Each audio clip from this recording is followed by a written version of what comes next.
effects are so severe, their own families are turning away. Now, there's a heroic group of California doctors giving hope to families who had no reason to hope. Russ Mitchell followed the dramatic mission all the way to South America. Russ? Connie, a poor child born with a birth defect in Chile stands a very good chance of going untreated. You may find it difficult to look at some of these faces, but we promise you, you are about to witness miracles.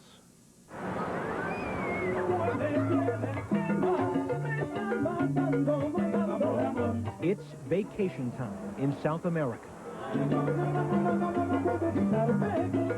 And the beaches of La Serena are filled with sun, sand, surf, and salsa. Filled with the faces of children, alive with the smiles of summer. And then there are these children. They too come to La Serena from all over Chile. Only they come in search of smiles. Hola. They are children born with cleft lips and palates and other deformities. And they'll find their smiles, not at the beach, but from the hands of a group of Americans who have heard their cries 6,000 miles away. There's one more right here. In a warehouse alongside the San Francisco docks, Peter Lagarius and his wife, Elaine Maurer, check hundreds of pounds of donated supplies. These things are really meaningful to the kids. Helping out their adopted Chilean daughter, Kelly. 3 years ago, they began traveling to La Serena to help the children. You watch these children who really don't have a chance, and they can't participate in society. And through the team and the effort we put together, their lives are completely turned around and changed. And how's Baby Garcia doing? At St. Francis Hospital, Dr. Angelo Capozzi heads the plastic surgery department. How's it going? He has been taking medical teams to Latin America for 18 years. This is his third trip to La Serena. One of the biggest problems in the country of Chile is they do not have the numbers of plastic surgeons to take care of the numbers of problems that exist. The most emotional thing I have ever done in my life. These doctors and volunteers are all part of Operation Rotaplast. Arriba! Roto for Rotary Club International, which organizes and partially funds the project, and Plast for plastic surgery. You're going to have enough time to really get into it and really get a feeling for what the kids go through, what the service that we're going to provide means to them, and how it's going to change their lives. After a 14-hour flight from San Francisco, the Rotoplast volunteers switched to a Chilean Air Force cargo plane for the ride up the Andes to La Serena. In fact, none of the kids who will visit the doctors and nurses this week will come from the affluence of La Serena. They'll come from the other Chile, villages and towns like this, where the country's economic recovery hasn't arrived yet. Neither has modern medicine. The closest hospital is nearly 50 miles away. There are hundreds of patients and even more parents waiting for the Rotoplast team. Lorena Soto is back for a second operation, born with a cleft lip and palate. They didn't want to look at her. Lorena's mother says the family, including her husband, rejected the child. The husband even didn't look at her because he had never seen anything, a girl like that, and he was embarrassed, ashamed. How'd that make you feel? It caused her a lot of pain because she thought it was his daughter and he should have accepted her, but he didn't. Lorena had her cleft lip repaired last year. This year, it's her palate. One of more than 100 procedures Operation Rotoplast hopes to do over the next 6 days. This is 4-month-old Fabiola Araya. She and her mother have traveled hundreds of miles from a remote Andean village. This is as severe as the deformity is going to get. It extends all the way into the palate. The palate cleft is very wide. Cleft lips and palates are congenital deformities.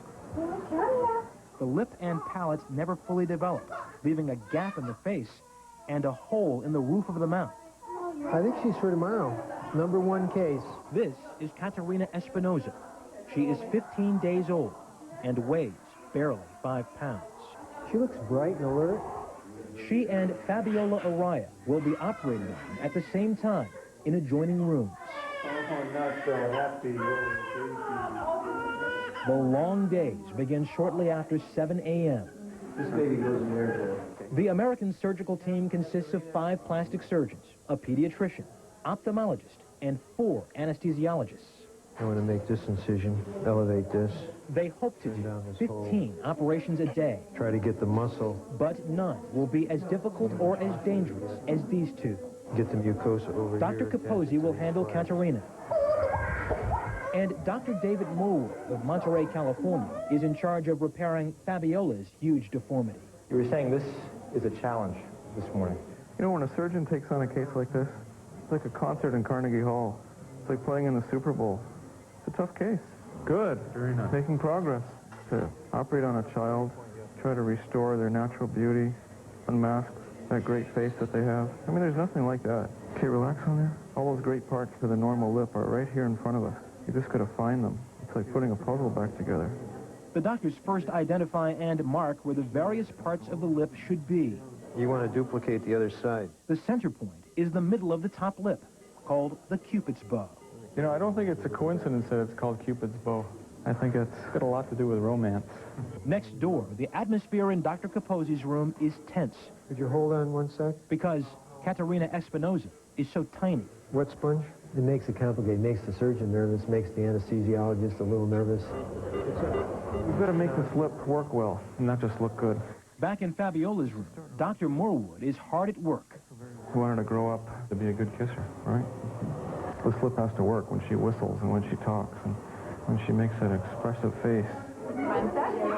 And talk about expressive faces. Just watch Project founders Peter Lagarius and his wife Elaine as they visit the dormitories where the families stay. I guess it's just something that's in me to help change lives in a real way. The doctors, the volunteers, they all get a very special experience out of this. And each of them will come back and tell us, you know, we had such an incredible time in this project. I am forever changed. If the doctors and nurses look after the children's bodies, the other Rotary Club members look after their spirits. A shoulder to rest on for a frightened infant. A hug for an 11-year-old girl waiting for an operating room to clear. We'll turn that up into that gap. It has now been 2 hours since Dr. Morwood began the transformation of Fabiola's deformed face. Notice any difference? Yeah, just a little bit. What's it like for you to look at this baby now after 2 hours of surgery? You know, whatever we do for this little girl today is really going to impact on her life. It's actually very rewarding to see her beauty just come out. It's worth the trip. And Katerina Espinosa, It's triumph of the day. Dr. Capozzi has given her a perfect Cupid's bow. It doesn't get any better than this. I mean, you start out with a 17-day-old baby that weighs 2.4 kilograms and it's got a bilateral cleft lip, and you put it all together. How do you think the mom is going to react once she sees the baby? I think her eyes are going to pop open and light up, and she's going to get a big smile on her face, and she's probably going to cry. It was a scene repeated over and over during the week. Rodrigo Alguin, 2.5 months old, before surgery, and after. 3-month-old Fernando Terraza.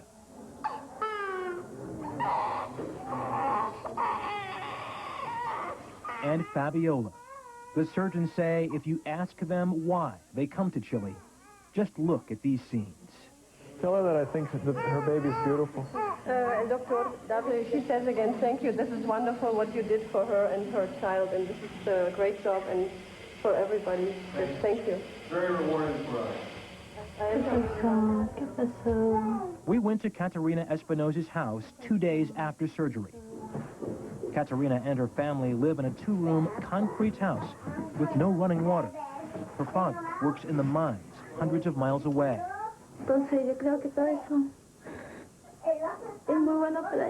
Nancy Espinosa says she thinks people will no longer turn away from Katerina when they see her. Because of the surgery, her daughter can grow up like any normal person. Her mother adds, to be loved. It's Saturday night, just before 9 o'clock.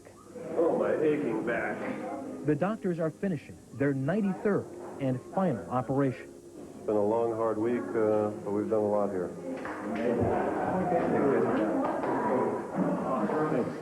As always. The next morning, the final day, the families return for one last examination. Could she please bring the baby back next year? It quickly becomes a celebration. Yeah, I think it looks great. I am happy. And he's happy. And that's what it's all about. She would like a photo to remember you by. Everyone look at me. David, here we go. If they can raise the money, there will be a next year. Because these Americans, these successful doctors, nurses, and Rotarians, say they take home more than just a class picture. For the next 12 months, for the rest of their lives, there will always be the memories of Fernando and Fabiola and Katerina, memories of all the children.